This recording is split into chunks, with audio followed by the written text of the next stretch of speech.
কি জানেন, প্রতি রাতে আপনার আত্মা এক অদ্ভুত, অদৃশ্য ও রহস্যময় যাত্রায় বেরিয়ে পড়ে। যখন আপনি রাতের অন্ধকারে বিছানায় শুয়ে চোখ বন্ধ করেন, তখন ধীরে ধীরে চারপাশের শব্দ এমলান হয়ে যায়, শরীর স্থির হয়ে আসে, শ্বাস ধীর হয়, হৃদস্পন্দন নরম ছন্দে বাজতে থাকে।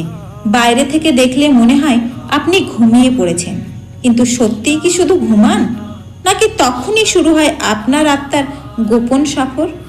আমরা সাধারণত ঘুমকে শরীরের বিশ্রাম বলে ভাবি, কিন্তু প্রাচীন ঋষিরা ঘুমকে বলতেন ক্ষুদ্র মৃত্যু। কারণ সেই সময় আমরা এই জাগতিক জগৎ থেকে সাময়িক বিচ্ছন্ন হয়ে যাই। আমাদের পরিচয়, দায়িত্ব, চিন্তা, অহংকার সব কিছু যেন মিলিয়ে যায় এক গভীর অন্ধকারে।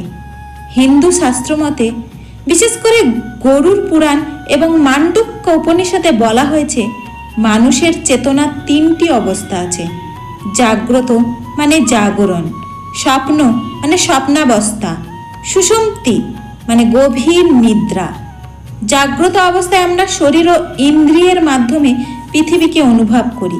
আমরা দেখি, শুনি, ভাবি, সিদ্ধান্ত নিই। স্বপ্ন অবস্থায় শরীর ঘুমিয়ে পড়ে, কিন্তু মন সক্রিয় থাকে।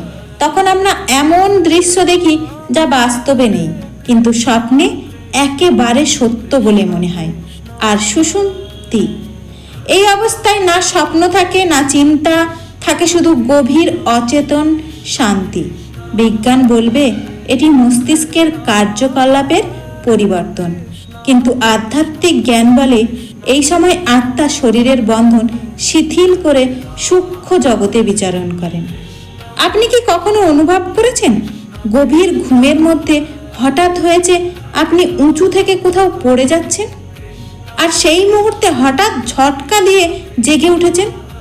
বিজ্ঞান একে বলে হিপনিক জার্ক, কিন্তু আধ্যাত্মিক ব্যাখ্যায় বলা হয় সেই সময় আত্মা শরীর থেকে কিছুটা দূরে সরে গিয়েছিল এবং হঠাৎ ফিরে আসার সময় সেই ঝাঁকুনি অনুভূত হয়। বেদ বলে আত্মা কখনো ঘুমায় না, ঘুম শরীর ও মনের ধর্ম, আত্মা চির জাগ্রত সাক্ষী। গভীর নিদ্রায় আমরা ঈশ্বরের সবচেয়ে নিকটে থাকি। সেই কারণেই গভীর ঘুমের পর আমরা এক অদ্ভুত প্রশান্তি অনুভব করি, যেন ভিতর থেকে নতুন শক্তি পেয়েছি। অনেক সময় আমরা স্বপ্নে এমন মানুষের সঙ্গে দেখা করি যারা বহু আগেই এই পৃথিবী ছেড়ে চলে গেছেন। গরুড় পুরাণে উল্লেখ আছে, আত্মার জগৎ ও আমাদের জগতের মাঝে স্বপ্ন এক সেতুবন্ধন হতে পারে।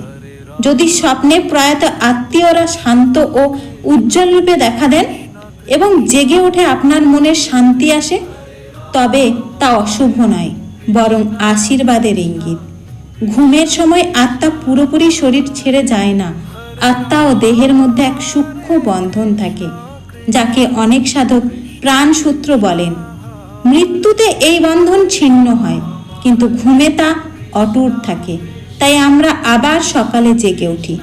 শাস্ত্রে বলা হয়েছে মৃত্যু এক দীর্ঘ নিদ্রা, আর নিদ্রা এক ক্ষুদ্র মৃত্যু। প্রতিদিন রাতে আমরা আমাদের অহংকার, দুঃখ, সুখ, পরিচয় সব কিছু ছেড়ে এক বিশাল শূন্যতায় বিলীন হই। সেখানে কেউ ধনী নয়, কেউ গরিব নয়, রাজা, প্রজা, সফল, ব্যর্থ সবই সমান। তাহলে আমরা মৃত্যুকে এত ভয় পাই কেন? কারণ আমরা ছেড়ে দেওয়া শিখিনি। অথচ প্রতিদিন ঘুম আমাদের সেই শিক্ষাই দেয়, যদি কাউকে দীর্ঘদিন ঘুমাতে না দেওয়া হয়, সে মানসিক ভারসাম্য হারাতে পারে। কারণ শরীর যেমন বিশ্রাম চায়, আত্মাও তার উৎসের সঙ্গে সংযোগ চায়। অবসাদ, উদ্বেগ, অস্থিরতা, অনেক সময় এইগুলো শুধু মানসিক সমস্যা নয়, এগুলো আত্মার ক্লান্তির সংকেত। তাহলে কিভাবে আমরা আমাদের রাতের যাত্রাকে পবিত্র ও আলোকময় করব? ঋষিরা বলেছেন, ঘুমের আগে শেষ চিন্তাই নির্ধারণ করে আপনার রাতের গন্তব্য। ভয় নিয়ে ঘুমালে মন ভয়ের জগতে ঘুরবে, রাগ নিয়ে ঘুমালে অশান্ত স্বপ্ন আসবে, কিন্তু কৃতজ্ঞতা নিয়ে ঘুমালে আত্মা আলোর দিকে আকৃষ্ট হবে। ঘুমানোর আগে এই তিনটি নিয়ম মানুন। শুদ্ধতা, পরিষ্কার শরীর ও শান্ত মন নিয়ে শুতে যান। সঠিক দিক, উত্তর দিকে মাথা না রেখে পূর্ব বা দক্ষিণ দিকে মাথা করে ঘুমান। ক্ষমা ও সমর্পণ, সবাইকে মনে মনে ক্ষমা করুন। বলুন, হে পরমাত্মা, আজকের সমস্ত চিন্তা ও কর্ম তোমার চরণে সমর্পণ করলাম, আমাকে শান্ত নিদ্রা দাও। এই সমর্পণের মাধ্যমে মন হালকা হয়, আত্মা সহজে উচ্চতর স্তরে ভ্রমণ করতে পারে। যোগশাস্ত্রে একে বলা হয় যোগ নিদ্রা, সচেতন বিশ্রাম। যেমন বিষ্ণু ক্ষীর সাগরে শয়ন করেন, তা সাধারণ ঘুম নয়, তা মহাজাগতিক চেতনার বিশ্রাম। মনে রাখবেন, ঘুম সময়ের অপচয় নয়, এটি আত্মার দৈনিক মুক্তি। প্রতিদিন রাতে আপনি অজান্তে ঈশ্বরের সান্নিধ্যে যান। তার পরের ঘুম আপনাতে যাওয়ার আগে ভয় নয়, হাসি নিয়ে যান। রাগ নয়, ক্ষমা নিয়ে যান। অস্থিরতা নয়, বিশ্বাস নিয়ে যান। ভাবুন, আপনি অন্ধকারে হারিয়ে যাচ্ছেন না, আপনি আপনার আসল ঘরে ফিরছেন। যদি এই আলোচনা আপনার হৃদয় ছুঁয়ে যায়, কমেন্টে লিখুন, আমি শান্ত। যাদের দুঃস্বপ্ন হয় বা যারা ঘুম নিয়ে ভয় পান, তাদের সঙ্গে এটি শেয়ার করুন। এমন আধ্যাত্মিক রহস্য জানতে আমাদের চ্যানেলটি সাবস্ক্রাইব করুন। শুভরাত্রি, শান্ত থাকুন। সবাইকে সুস্থ থাকবেন, ভালো থাকবেন। রাধে রাধে।